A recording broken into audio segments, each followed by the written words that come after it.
할렐루야. 새해 복 많이 받으시기 바랍니다. 구정이 있어서 좋습니다. 유대인들은 메시아에 대한 기대와 자신들만의 기대와 생각을 가지고 있었는데 세례 요한 또한 예외가 아니었습니다. 이들은 오실 메시아가 오셔서 하나님의 사람들, 백성들을 구주하고 세상의 악을 심판하실 거라고 생각을 했습니다. 그런데 예수님께서 사역을 하시면서 많은 사람들을 불러 모으고 또 병자도 치유하고 하셨지만은 세상의 악에 대해서 심판하지는 않으셨습니다. 세례 요한을 감옥에 쳐넣었던 헤로드 왕을 메시아라면 어떻게 손이라도 좀 봐주실 만한데 그렇게 하지 않으셨습니다. 사람의 기대와 생각이 아니라 하나님의 생각과 뜻에 따라 예수님은 사역을 하셨습니다. 우리도 그래야 됩니다. 사람의 기대에 예수님을 맞추는 것이 아니라 예수님을 중심으로 해서 우리의 기대와 생각을 재조정해야 되는 줄 믿습니다. 이스라엘은 선민이요 축복받은 백성이었지만은 그들의 삶이 순탄했던 삶만은 아니었습니다. 40년의 광야 생활을 거치면서 그들은 수많은 어려움과 환난을 경험하고 끊임없이 힘든 것을 경험하며 살았습니다. 또한 요셉의 은혜를 잊어버린 애굽의 통치자가 이스라엘을 참 많이 힘들게 했죠. 흙을 나르게 하고 벽돌을 굽게 하고 고된 노동을 시켰습니다. 또 이스라엘 백성들이 생육하고 번성하지 못하도록 남자아이들은 다 죽이기까지 했습니다. 이런 환난 속에서 선민 이스라엘 백성이 어떻게 합니까? 하나님 앞에 부르짖습니다. 부르짖게 된 것이죠. 선민의 특권이 무엇입니까? 선민의 다른 점이 무엇입니까? 하나님이 택한 백성이 다른 점이 무엇입니까? 어려움이 그냥 없는 것입니까? 앞에서 말씀드린 것처럼 이스라엘 하나님의 선민이지만은 그들은 어려움을 끊임없이 경험했다고 했습니다. 그런데 어떻게 합니까? 어려움을 당할 때 그들은 부르짖습니다. 주여 주여 하고 외친 것이죠. 하나님 앞에 엎드린 것입니다. 하나님을 찾은 것입니다. 평소에 부모 없이도 잘 놀던 아이들이 아프게 되면 어떻게 합니까? 엄마의 품속을 쏙 찾아 들어갑니다. 저희 누뚱이 이제 막내가 중학생이 되었습니다만 지금은 그렇지 않은데요. 초등학교 때 보면은 조금만 아프면은 잠잘 때 엄마 아빠 사이 이불 사이에 쏙 들어와 있습니다. 언제 들어왔는지 모르게 들어오는데요. 그렇습니다. 자녀가 아프고 힘들 때는 부모님을 찾아가듯이 우리의 영혼이 고통당하고 힘들 때 당연히 영혼의 아버지 되신 하나님 앞에 찾아야 되는 것, 이것이 바로 선민인 줄 믿습니다. 개인의 어려움이나 국가의 어려움을 통해서 하나님께서는 분명히 우리에게 원하시는, 요구하시는 생각이 있습니다. 그것은 바로 회개입니다. 잘못된 것을 조정하라는 것이죠. 그런 사인입니다.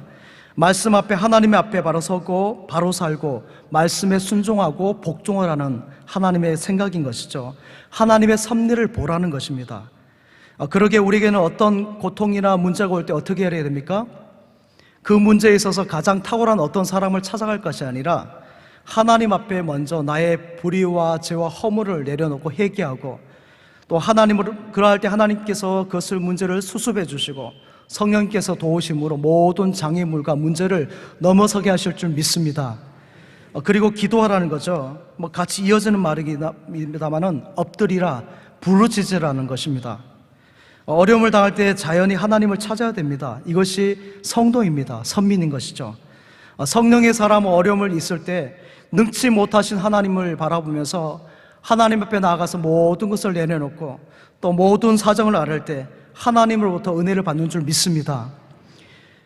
지금의 코로나 바이러스가 중국 우한으로부터 발생할 때 하나님의 심판을 말하는 사람들이 참 많습니다. 그러나 중국에도 사실 보면은 믿음의 사람이 우리나라 인구만큼 많이 있습니다. 그들도 함께 고통을 당했습니다. 누군가 어려움을 당할 때 우리는 잘 되었다, 고소하다라는 생각을 할 때가 많이 있습니다. 그러나 이것은 극히 위험한 생각이죠. 우리가 함께 공생하며 세계가 함께 살아가는 때에 중국의 이웃나라의 위기는 또한 우리나라의 위기, 우리의 위기도 되는 것입니다. 나라의 어려움뿐만 아닙니다. 남이 안 되는 것에 대해서, 나 특별히 불편한 사람이 잘 안 되는 것에 대해서 우리는 기뻐하고 좋아해서는 안 됩니다. 이것은 성경적이지 못한 것이죠. 누가복음 13장에 보면은 실로암 망대가 무너져서 18명이 깔려 죽는 사건이 발생합니다. 지금으로 하면 대형 사고가 터진 것이죠. 그때 많은 사람이 수근수근거립니다. 저들이 죄가 많아서 저렇게 깔려 죽었나 보다라고 생각을 했죠. 그때 예수님께서 어떻게 말씀하십니까? 그 사람들이 너희보다 죄가 더 많이 있는 줄 아느냐? 너희도 회개하지 않으면 이와 같으리라 라고 말씀했습니다. 우리가 이렇게 살아있는 것이 죄가 없어서 이렇게 살아있습니까? 오늘도 수많은 사람들이 사건, 사고를 통해서 가족과 이별을 하고 세상을 떠납니다. 나는 운전을 잘하고 있는데 반대쪽 차선에서 중앙선을 침범하여서 대형 사고로 세상을 떠나는 일도 있고, 또 신호를 잘 순수하여서 신호를 지키고 서 있는데 뒤에 따라오던 트럭이 속도를 줄이지 못해서 또 여러 가지 고장으로 또 전방을 주시하지 못하여서 추돌 사고로 큰 사고를 당하는 분도 보게 됩니다. 내가 잘한다고 건강하게 살 수 있겠습니까? 코로나에 걸리고 싶어서 걸린 사람이 어디 있겠습니까? 또 암병에 누가 걸리고 싶은 사람이 있겠습니까? 몇 년 전에는 메르스가 한번 유행했습니다. 그때 우리 교회에서 가까운 병원에 근무하는 우리 교회 집사님이 계셨는데, 마침 그 병원에서 근무를 하는데 메르스에 감염된 분이 그 집사님 옆을 지나가는 것을 이렇게 CCTV에 찍혔습니다. 근데 몇 주 뒤에 그 아들 결혼식이 있었어요. 결혼식에 참석을 못했습니다. 근데 지금도 아무 증상 없이 건강하게 잘 살아가시는데, 그때는 감염자 때문에 참석도 못하고 큰아버지가 그 자리를 대신했던 기억이 납니다. 우리가 이렇게 여기에 있는 것은 하나님의 긍휼하심과 오래 참으심이 없다면 우리는 한 사람도 이 자리에 있을 수 없다는 것입니다. 그러게 우리 인생은 은혜 받은 것에 대해서 감사하고, 할렐루야, 다시 합니다. 우리의 인생은 은혜 받은 것에 대해서 감사하고, 또 남의 어려움에 대해서는 간대하고 또 긍휼을 베풀어야 되는 줄 믿습니다. 그들의 죄가 특히 많은 것이 절대 아닙니다. 이런 일을 통해서 어리석은 우리를 깨닫게 하시고 또한 다시 한번 기회를 주시려는 하나님의 섭리, 하나님의 뜻인 것입니다. 예배 중에 종종 스마트폰이 울리는 것을 봅니다. 그것은 우리가 보이지 않지만 이 자리에도 전파가 흐르고 있다는 것이죠. 그런 것처럼 하나님은 우리에게 지금도 끊임없이 은혜의 전파를 계속해서 보내고 계십니다. 우리 개개인을 부르시는 은혜의 전파를, 또 우리 민족을 향해서 부르시는 은혜의 전파를 계속해서 끊임없이 하나님은 우리를 향해서 보내고 계시고 있다는 거죠. 끊임없이 하나님은 우리를 향해서, 우리 민족을 향해서, 우리 집 가정을 향해서 기회를 주시는 것입니다. 그 하나님의 섭리를 볼 수 있기를 바랍니다. 우리말에 이런 말이 있습니다. 물건을 훔친 사람보다 물건을 잃어버린 사람의 죄가 더 많다라는 말이 있습니다. 이 말의 의미는 그렇습니다. 물건을 훔친 사람은 그 훔친 죄가 있지만은 물건을 훔침을 당한 사람은 주변에 있는 모든 사람을 의심하기 때문에 더 죄가 많을 수 있다는 것이죠. 아주 오래전에 저도 사무실에서 돈 봉투를 이렇게 분실한 적이 있습니다. 그때 저도 주변을 먼저 보게 되었습니다. 믿음의 사람은 언제나 나보다 남을 더 좋게 여겨야 됩니다. 남을 나쁘게 몰아세워서는 안 되는 것입니다. 아이들의 싸움에 부모님들이 종종 이렇게 참여하셔서 이렇게 이야기를 하면은 대부분 이렇습니다. 내 아이는 착하다. 내 아이는 절대 그럴 리가 없다라는 말을 합니다. 연쇄 살인 사건에 최근에 그 피해를 준 그 가해자의 어머니도 자신의 아들에 대해서 내 아들은 착한 아들이다라고 인터뷰했습니다. 자녀가 학교에서 문제를 일으켜 학교에 찾아가도 내 아들은 원래 착한데 나쁜 친구 때문에 그렇다라고 말합니다. 자신의 잘못은 보지 못하고 나는 의인이다라는 생각을 많이 하는 것이죠. 우리는 누군가를 손가락질하기 전에 나 자신을 먼저 볼 수 있어야 됩니다. 내가 이 자리에 서 있는 것은 오직 주님의 은혜라는 고백처럼 우리가 이 자리에 있을 수 있는 것은 형편없는 우리를 그래도 사랑해 주시는 하나님의 긍휼하심 때문인 것입니다. 하나님의 긍휼하심과 오래 참음이 없다면 우리는 훅 불면 날아가는 인생에 불과한 것입니다. 그러기에 작금의 어려움이나 또 이런 아픔들에서 우리가 함께 아파하고 함께 위해주고 하나님 앞에 용서를 구함으로 함께 잘 살 수 있는 기회를 얻어야 될 줄 믿습니다. 강남에 있는 어느 큰 교회에서는 지금은 그런지 잘 모르겠습니다만은 교역자들이 단체로 여행을 갈 때 한 비행기에 절대 다 타게 하지 못합니다. 나누어서 타게 했습니다. 혹시나 하는 것이죠. 지혜로운 것인지 믿음이 없는 것인지는 잘 모르겠습니다만은 아무튼 나누어서 이렇게 비행기를 타게 했습니다.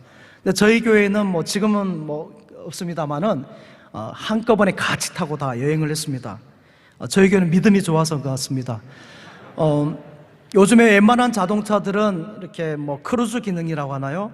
이렇게 운전대에 손을 놓고도 어느 정도 운전을 할 수 있고, 또한 운전자가 없어도 움직이는 자동차가 나오는 시대입니다. 그러나 그러한 시대다 할지라도, 그러한 자동차를 할지라도 프로그램에 작은 오류나 버그가 하나가 생기면은 치명적으로 사고가 당하게 된다는 것이죠. 완벽해 보이고 최첨단을 달리지만은 오류가 반드시 있습니다. 사람이 만든 것이 완벽할 수가 없는 거죠. 완벽하신 분은, 완전하신 분은 하나님 한 분밖에 없습니다. 우리가 아무리 첨단 IT를 의지하고 자랑하지만은 그것이 완벽할 수가 없는 것이죠. 거기 오류가 있을 수밖에 없는 것입니다. 그러나 그 작은 오류라면 넘어가겠지만 그것이 생명과 직결된다면 굉장히 위험한 것이 되는 것이죠. 그러기에 최첨단을 사는 더 첨단을 살아갈 우리는 더 깨어 있어야 되는 것입니다. IT나 그런 첨단 기술들이 우리가 신뢰할 수 있는 것이 아니죠. 편리한 도구일 뿐인 것입니다. IT가 더 발전할수록 우리는 더 위를 향해 하나님을 바라봐야 될 줄 믿습니다. 우리의 도움은 첨단 기계, 첨단 시설이 아닙니다. 유한한 인생의 참된 도움은 하나님뿐이신 줄 믿습니다. 눈을 들어 산을 보라. 나의 도움이 어디서 올꼬? 나의 도움이 천지를 지으신 여호와로부터 우리에게 주어지는 줄 믿습니다. 제가 아는 어느 여집사님은 아주 잘 사는 가정이었습니다. 그런데 형제들은 그 집사님에 비해서 좀 많이 어렵게 생활을 하셨는데요. 또 부모님도 굉장히 잘 사셨습니다. 아주 가쁘셨죠. 근데 모친이 일찍 세상을 떠나고 이제 아버지도 연세가 있으셔서 세상을 떠나셨는데, 나중에 전해 들었는데 워낙 아버지가 남긴 재산이 많은지라 생활을 어렵게 생활하던 자녀들 사이에 유산 가지고 문제가 생겨서 칼부림이 나서 살인사건까지 났습니다. 예수님은 하늘의 보물을 쌓으라 했는데 하늘에 쌓지 않으니 땅에서 어려움이 있는 것 같습니다. 믿음의 사람은 살아있을 때 좋은 일을 많이 해야 됩니다. 하나님께서 복 주신 것은 그러한 삶을 위해서 우리에게 복을 주신 줄 믿습니다. 우리가 잘 살려고 해도 잘 사는 것도 아니고요, 또 성공하려고 해도 성공할 수 있는 것이 아닙니다. 장사를 해도 어떤 집은 정말 잘 됩니다. 기가 막히게 잘 되는데 어떤 집은 죽어도 안 되는 집이 있습니다.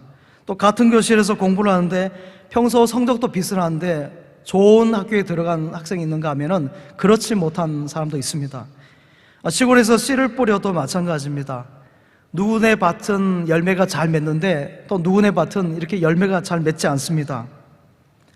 하나님이 돕지 않으시면, 하나님께서 인도하시지 않으시면 우리는 결코 승리할 수 없습니다. 우리의 갈 길을, 나의 갈 길을 주님께서 인도해 주셔야 되는 것입니다. 환난을 당할 때 우리는 어떻게 해야 됩니까? 부르짖어야 됩니다. 하나님 앞에 납작 엎드려서 부르짖어야 됩니다. 이스라엘은 하나님 앞에 부르짖었습니다. 그러자 어떻게 됩니까? 하나님께서 이스라엘의 길을 열어주셨습니다. 이스라엘의 부르짖음이 바로 가나안 땅으로 가는 출발점이 된 것입니다. 애굽의 바로는 힘과 권력으로 이스라엘을 누르고 억압하고 또 제거하려고 했지만은 이스라엘은 스프링처럼 다시 일어나고를 반복합니다. 성도의 삶이 그렇습니다. 세상이 누를 때마다, 억압할 때마다 다시 일어나는 오뚜기 같은 인생이 성도의 인생인 줄 믿습니다. 애굽의 바로는 이스라엘을 탄압하고 억압하고 고통을 주렸지만은 이것이 바로 이스라엘을 살게 한 것입니다. 그렇습니다.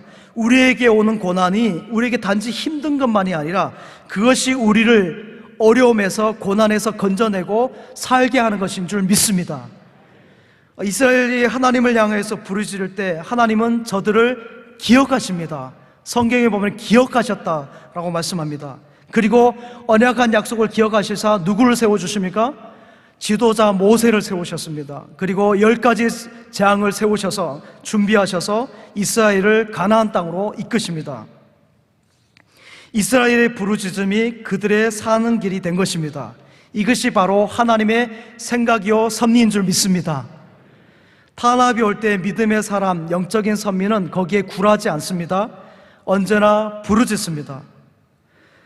사단 마귀는 애굽의 바로 왕처럼 끊임없이 언제나 우리를 누르고 십자가를 통해서 누르고 압사시키고 멸망시키려 하지만 우리는 십자가 예수님처럼 부르짖음을 통해서 우리는 건짐을 받고 십자가로 승리한 줄 믿습니다. 오늘 본문 시편 27편 7절 말씀을 다시 한번 읽겠습니다. 시편 27편 7절 말씀입니다. 함께 읽겠습니다. 여호와여, 내가 소리내어 부르짖을 때에 들으시고 또한 나를 긍휼히 여기사 응답하소서. 아멘. 여호와여, 내가 소리내어 부르짖을 때에 들으시고 또한 나를 긍휼히 여기사 응답하소서. 이렇게 다윗은 고백하고 있습니다. 또 시편 141편에 내가 주께 부르짖을 때 내 음성에 귀를 기울여 주옵소서라고 고백하고 있습니다. 하만에 의해 탄압을 당할 때 에스더와 모르드게는 금식하며 부르짖어 기도했습니다. 또 사내립이 쳐들어왔을 때 히스기야는 이스라엘 백성과 함께 금식을 공포하고 부르짖어 기도했습니다. 그때마다 하나님께서는 어떻게 하십니까? 기억하시고 준비하셔서 이스라엘을 건지셨습니다. 들으셨습니다. 우리나라의 역사가 그럽니다. 일제 탄압 가운데 수많은 믿음의 사람들이 하나님 앞에 부르짖었습니다. 그 부르짖음을 들으시고 하나님께서는 이 땅에 자유와 해방을 주신 것이죠. 또 한국 전쟁 가운데도 하나님께서는 이 땅 백성의 부르짖음을 통해서 이웃나라의 많은 나라에 돕는 손길을 준비하시고 돕게 하신 것입니다. 우리가 사는 길, 우리 가정이 사는 길, 이 민족이 사는 길은 역시 부르짖는 길 외에는 없는 줄 믿습니다. 하나님께서 함께 하셔야 됩니다. 코로나 바이러스, 우리가 치료제를 개발하고 또 모든 의료 체제를 갖는다 할지라도 그 위의 것들이 얼마나 많이 존재하는지를 모릅니다. 우리의 힘으로 정치나 경제나 군사의 힘으로 해결할 수 있는 것이 아닙니다. 절대로 할 수 없습니다. 하나님께서 함께 해 주셔야 되는 줄 믿습니다. 하나님께서 치유의 강선을 베풀어 주셔야 됩니다.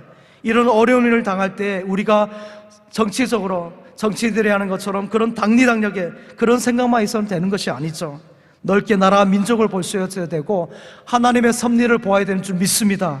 우리에게 오는 모든 하나는 하나님의 손이 개입될 때, 하나님의 능력이 개입될 때 능히 이겨나가고 애굽도 이기고 아수르도 이기고 바벨론도 모든 것을 이기게 할 줄 믿습니다. 코로나 시대에 하나님의 손이 움직이셔야 됩니다.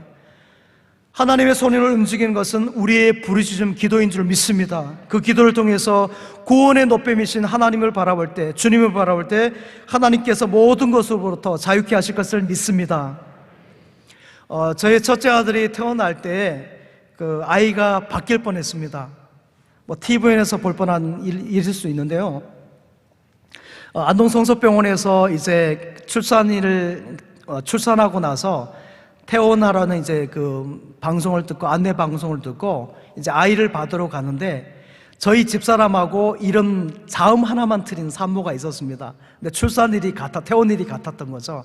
근데 그 산모는 이제 할머니께서 그 아이를 받아가시는데 저희 집사람하고 복도를 지나가는데 저희 집사람이 우리 아이다 이러는 거예요. 근데 제 눈엔 똑같이 보이는데 그래 확인해 보니까 저희 아들 녀석이었습니다. 그러니까 바뀔 뻔한 거죠. 갓난아이가 보통 응애응애하고 올 때 저는 사실 새 녀석을 다 이렇게 있었습니다만은 잘 모르겠습니다. 하지만 집사람은 얘가 기저귀를 갈아달라는 것인지 안아달라는 것인지 젖을 달라는 것인지 그 응애응애 소리만 듣고도 다 구별하는 것을 보았습니다. 그렇습니다. 하나님께서 그러하십니다.